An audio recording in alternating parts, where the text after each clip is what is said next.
Hello. You're listening to Questboard, a podcast where we make up random side quests. My name is Brandon. And I'm Tiffany.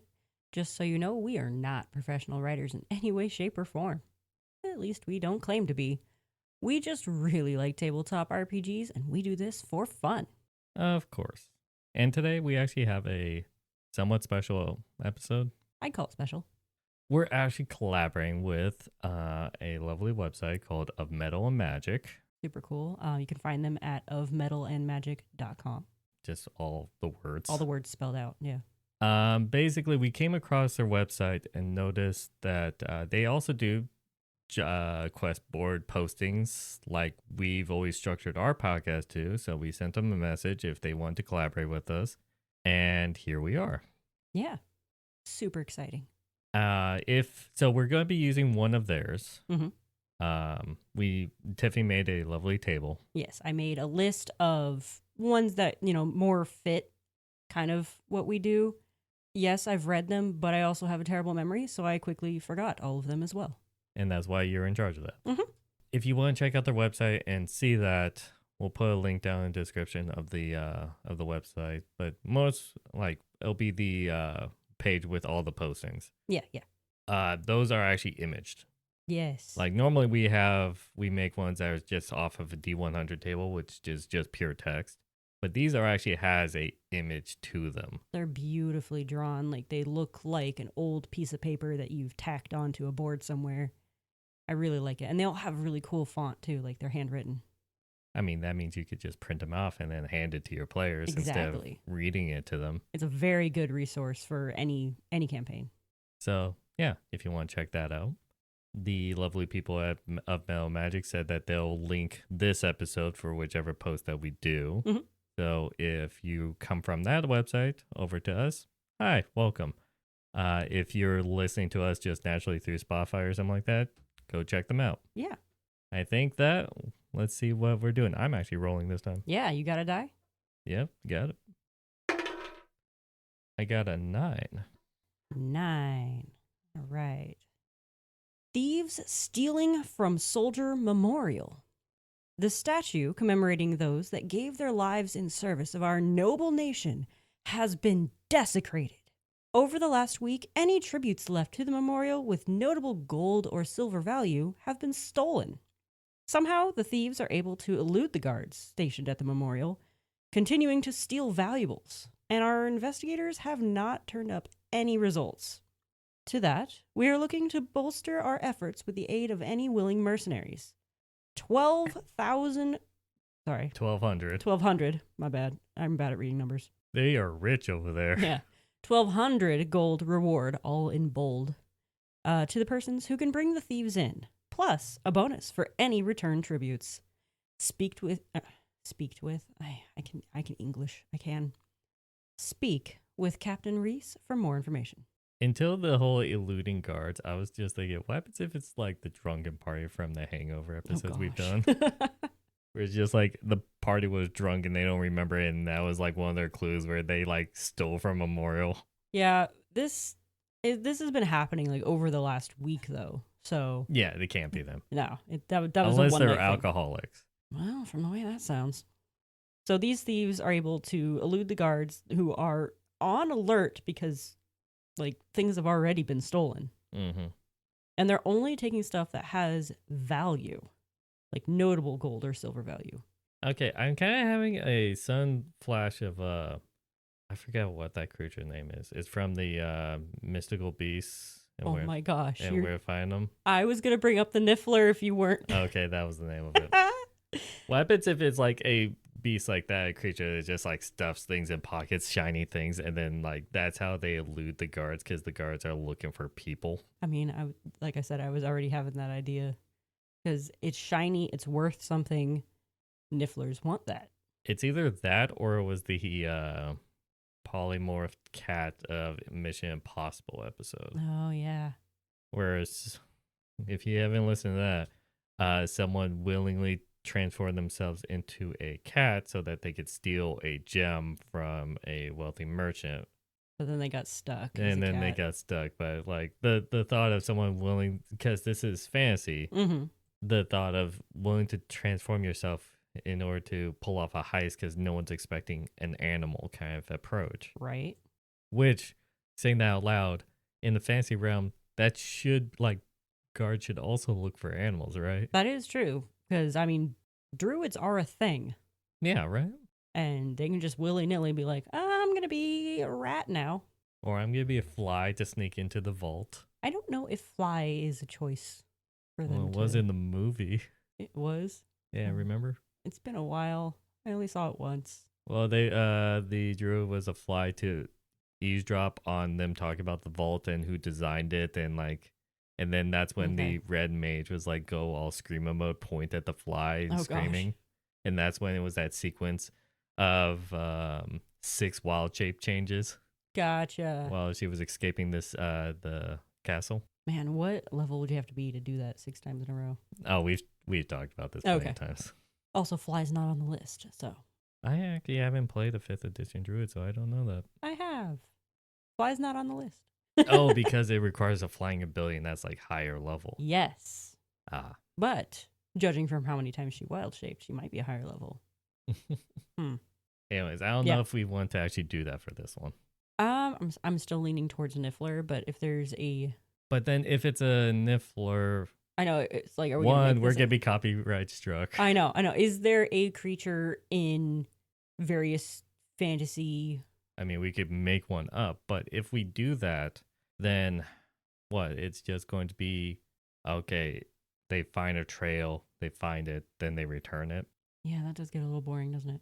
Yeah, it's like simple solution. I feel like this could be a very clever thief who is working on the inside, who's one of the guards. Oh, there you go.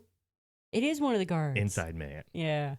Okay, so I feel like they would like hold the guards to like, you know, like zone of truth them or something to make sure they're not the ones doing this. Or do you think they would trust these guards? I mean, it could be a corruption thing where it's Captain Reese. Oh, it's Captain Reese doing who's in charge of it. Oh, shoot. And they're just doling it out among all the guards. Like, we got to pay ourselves. No, it's like him and like 2 of the guards, you know? Of the guards. And there's like one who's just honorable and be like, I have no idea what's going on. Well, it could be, let's say, if it's a total of like 8 guards because they're bolstering it kind of thing. Gotcha. And only Captain Reese and 2 of the guards. Looking to bolster their efforts with mercenaries. Okay, but like they never said on how many of the original, like how many or what's the original number of guards. True. That were defending the memorial. It's more than 1. Yeah. Because it's guards plural, but still. But that's what I'm saying. Like, let's say there's a total of 8 guards and captain. Okay. And so that's 9 people. It's captain and 1 or 2 of the guards that are in on it, and then the rest are not in on it. Okay. You know what I mean? Mm-hmm. Because I was thinking this is like, what is that one memorial for the unnamed soldier?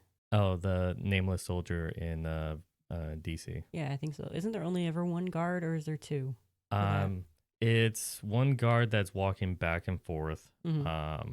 In which then there's the transitional passing of the duty, which is a captain doing the inspect. I think it was like a captain kind of rank, higher rank person doing the inspect, and the passing of the guard ceremony. Yeah, I was thinking that sort of situation where there's like 1 guard, maybe 2. Oh, at a time kind of thing? At a time. Oh, okay. Like there could be 8 guards total. And do you want to come up with a backstory for this memorial? Those that gave their lives in service of our noble nation. I'm guessing there was some sort of big war that happened, and this is the winning side, clearly. So it's like all those soldiers that gave their lives in the big war. What happens if this is a memorial of progression or invention? Like, what happens if this is a steampunk kind of world? I'm always for that. Where these, like, it's like a statue of, like, sort of like where it's a group of them. And those are people who dedicate their lives to actually pushing the boundaries and all that stuff. You know, it's that kind of representation where they made noble sacrifices. Maybe some of them, like, died in the pursuit of freeing, because Steam steamwork is very dangerous in the beginning sense. That is true. And I just now realized it doesn't say commemorating soldiers. Mm-hmm. It's just those that gave their lives. So I can see this being for like inventors or something. Those that like dedicated themselves to forwarding the future, but in doing so may have died. I had summed up. Hmm. Okay, so what if we're gonna make this like a steampunk kind of world, Okay. where warforge is a normal thing. Mm-hmm. There's a warforged guard Ooh. that always patrols it, Mhm. in like as a kind of like symbol of, because these people help pursue the building of and the invention of warforges. There you go. What if one of the warforges, and doesn't have to be the captain, Mm-hmm. is either corrupted or exploited, hacked, or whatever, in which they are the one who's like sneaking the gold or anything like that within a compartment within themselves, then take it somewhere else. And they don't realize it? And let's say like a lot of people, if we treat it somewhat like iRobot, where it's just like they have no intention or think about lying, Mm-hmm. or not invented to lie. Right. So then if asked, they're like, I did not see anything, then they're going to believe the Warforge automatically. But what if, like you said earlier, what if it is hacked? So what if that Warforged doesn't even know they're doing it? They just have a complete blank of memory for when they take the valuables and take them to whoever it is that's done this to them. Or that. Or is it like someone within a Warforged suit? We're going different branches here, but yeah, if we go that route, we don't have to make the captain corrupted or anything like that. right. But we're really leaning on the whole steampunk Warforge aesthetic for this one. Mm-hmm. Are you thinking of this being an Eberron style world? It's like kind of steampunky, magical steampunky in a sense. That, or if you want to lean like less steampunky, but it's like the memorial could be still people who dedicate the invention of Warforge, where it's like they were, if the invention of Warforges as like robot servants was invented, and then that memorial is to commemorate the people who dedicated their lives to invention that doesn't have to be steampunk. That could still be fancy with Warforges in them. Well, yes. So either one works. Like you could have your world be just on the very cusp of Warforged becoming a thing. So if like any of your player characters want to play as a Warforged, they get a lot of interesting looks because people are like, oh my gosh, that's one of those new things. Well, I was thinking that they're common enough that everyone knows them and appreciates them because they're like an everyday household item, or like gotcha. They're used as wagon pullers, manual laborers kind of thing. Okay. That's free, cheap, doesn't have to be fed. So this is before the robot revolution where they free themselves? It's basically the beginning of iRobot. Gotcha. Okay. Without any like major AI to control them. Well, you don't know that. If you want to develop your world better, not better. If you want to develop your world to the point where it's like, hey, they start getting their own autonomy and all that stuff, I think that'd be a cool major just like event the players could go through. But yeah, this could be one of those in the beginning parts. Or the Warforged that's like is stealing or like contributing to stealing, maybe that was the start of them. That might be the first Warforged to actually have self-conscious and self-control. It's stealing the valuables to help fund the revolution. Or it could be someone evil finding out that this Warforged has their own like autonomy, and it's using that as an advantage of like, you don't have to do what they like tell you. You could help us. And then I think maybe the Warforged's first time like wanting to. It's like a teenager who's fresh out of their home kind of thing. It's like, I want to do what I want to do, and I'm not going to do what they're telling me to do. Gotcha. And so the first cool kids that's behind the school, it's like, hey, instead, why don't you do this? And it's like, well, that's what my parents don't say, so clearly I'm going to do that then. Right. Even though they're doing something that someone else tells them to still. No, it's like, it's more along the lines of like, you don't have to guard the thing. In fact, that's put there to honor you, and that you have every right to. They're basically telling him them that, hey, you can just take that. Or you don't have to follow their Yeah. orders. They're not ordering this Warforged to do that. They're just telling them. Yeah, because they found out that Warforged has its own conscious. Yeah. Okay. Then we're turning this basically into iRobot because much, Sunny was designed that way. Yeah, but Sunny was specifically designed to be different. Yeah. This Warforged just discovered its own mind. And that's just a whole can of morality issues. I know, right? Like taking advantage of a child, essentially, at this point. Because I would think it would have about the intelligence of the Iron Giant. Oh, that's gonna be sad. Yeah. Because like it just like came into its own mind. Like it just figured out, oh my gosh, I can think. Now I'm just thinking of the scene from Hitchhiker's Guide to the Galaxy. Yeah. Yes. What's this wishing that's going right by me? I'll call it air. Oh gosh, yeah. Oh, what is that thing coming closer to me? I'll call that the ground. Hello, ground. Yep. And the potted plant, all it thought was, not again. Yeah. I love that movie. That movie's fantastic. We should watch that again. Yes. That and the D&D movie, because apparently I need to watch that again. Yeah. Okay, so we're going down the path of Warforged being the first of its kind to gain sentience. And no one realizes this. And when it's on duty, it takes that seriously. So it puts its thoughts in the background and guards. Mm-hmm. Except for the part where it's like, they won't notice if I take a shiny. Or is it going to be where his new friends come and then he lets them go by? Maybe. Oh, it could be a thing where then the group could do a stakeout. This is where the group decides whatever they want to do. Right. But what if the group does a stakeout where it doesn't let the Warforged know? Right. Or the night that maybe if some investigation they found out it's only when this Warforged is on duty. Well, I was thinking the Warforged would be on duty at night. Because no humans want to stay up at night. Or other races. Mm-hmm. Creatures that need sleep don't want to stay up at night. So they have the Warforged take over at night. Actually, wouldn't the Warforged just constantly be working because it doesn't need rest? 24/7? Yeah. I think they need like some sort of... Yeah, I'm playing a Warforged in one of our campaigns. Yeah. And he does need rest technically. Yeah. But I think that's just like, to balance it's like things out. 4 hours of meditation, kind of like an elf kind of thing. It's I think it's still 8 hours, but it's just standing still. Oh. And it's like in sleep mode or inactive mode because I could still see what's going on in my vision. And it could totally still be guarding during that. So, okay. Never mind. 24/7 guard. But what if like the party talks to the Warforged like, hey, we're going to do a stakeout and all that stuff. And then whenever they tell the Warforged, that's when thieves don't come. Mm-hmm. And then if they ever do a stakeout without telling the Warforged, that's when they notice like people coming in and seeing the Warforged do nothing. Yeah. And then that's when they get to interrogate a Warforged.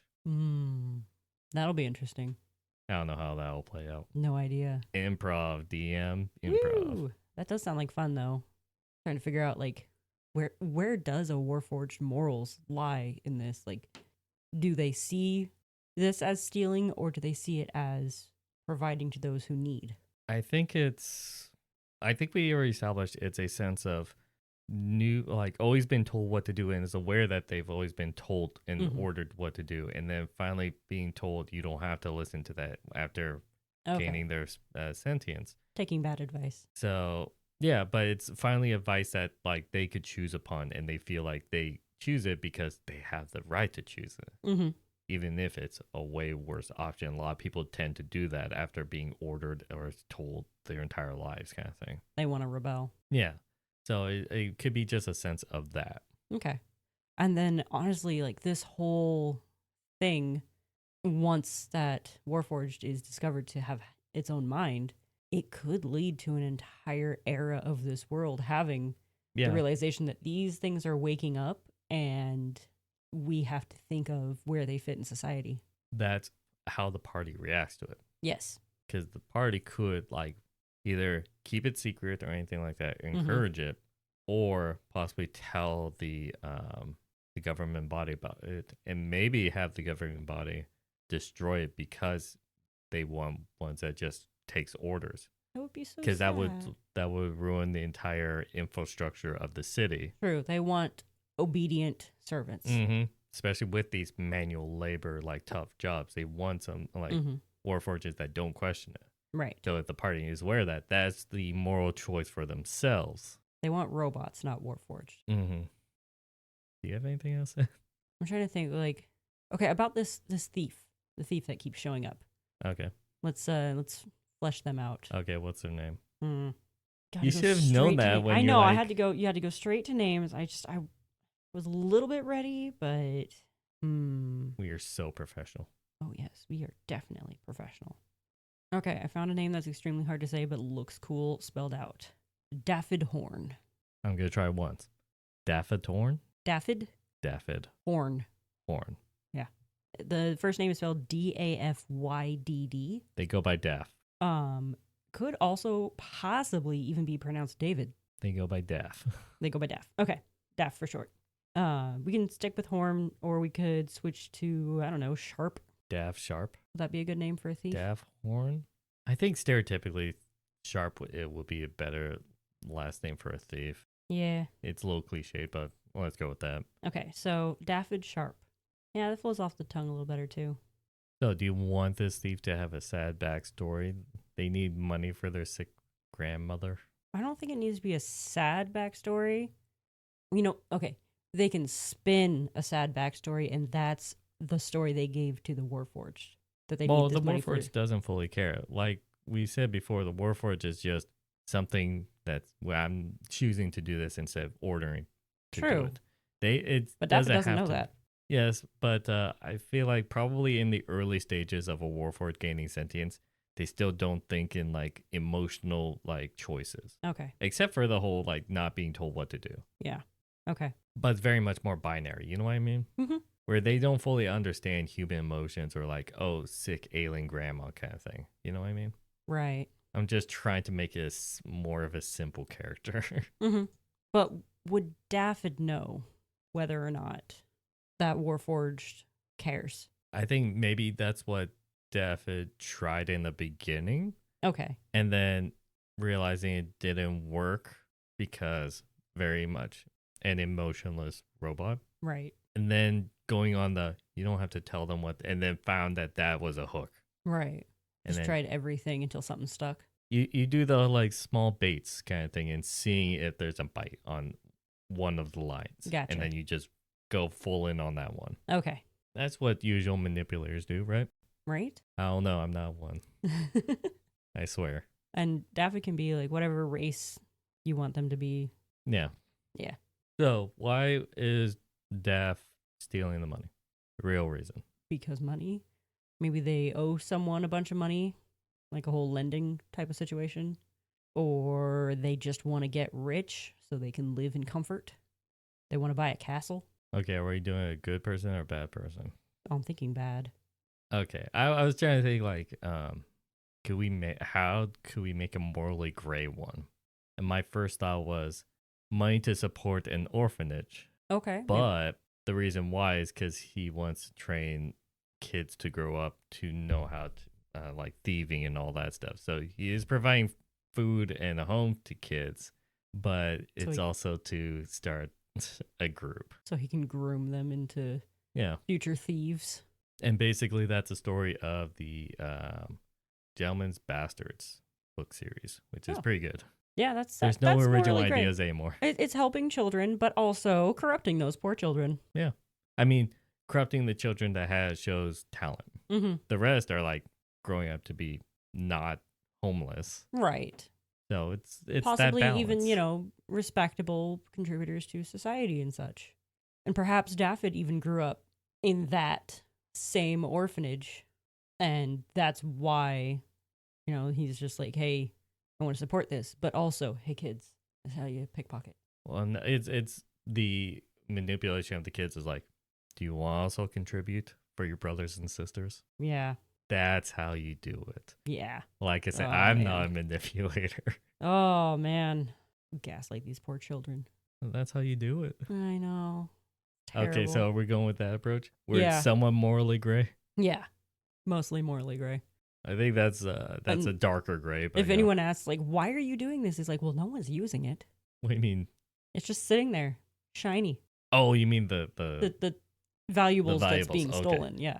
I thought you were talking about the orphanage. Oh, no. Yeah. No, that's just sitting there being shiny, Yeah. too. The rundown orphanage. Just sitting there. Yeah, it's just sitting I there. Might as well know. use it, right? No, the valuables. Like his reasoning for targeting that is because he's not actually hurting anyone by stealing it. Oh my god. I just thought of something completely different. Oh no. I'm Oh sorry. no. It Is was- this another one of those we completely throw out everything we thought of so far No, and no, go with a no. new idea? I just want to toss this out just in case someone wants to do this approach. Okay, okay. It was a instead of a thief or anything like that, it is a cleric of a church where usually church rejects science or advancements outside things. These are ungodly beings because they act inhuman, but they have no soul. Gotcha. So then it's desecration on the memorial about the invention of these. So then they think that they don't deserve these valuable or to have these tributes left for these people that create these abominations. Okay. That's all I'm gonna say for that approach. That would be a very different approach that could fit into certain campaigns. Yes. But yeah, that was an idea. Maybe it's like the cleric for the god of creation or something like that, god of life, where they view that as not life. Right. So. And they could even have hired the thief to do it. Or that. Yeah, because I don't see clerics being sneaky. No, but I bet they have equal amount of charisma in their own way. Possible. But that was just a sun thought I had. Yes, that is another possibility. So you could have an either or happening here. So the thief is stealing for the orphanage, or the money and valuables are being stolen by clerics who don't agree with the memorial. Yeah. It's a possibility. I think we got a solid quest down. Yeah, I think that. It's just a I was gonna say murder mystery. It's not murder mystery. No one has died in the making of this quest. It's a crime mystery. Someone died. It's a memorial. Well, everyone does. Yeah, true.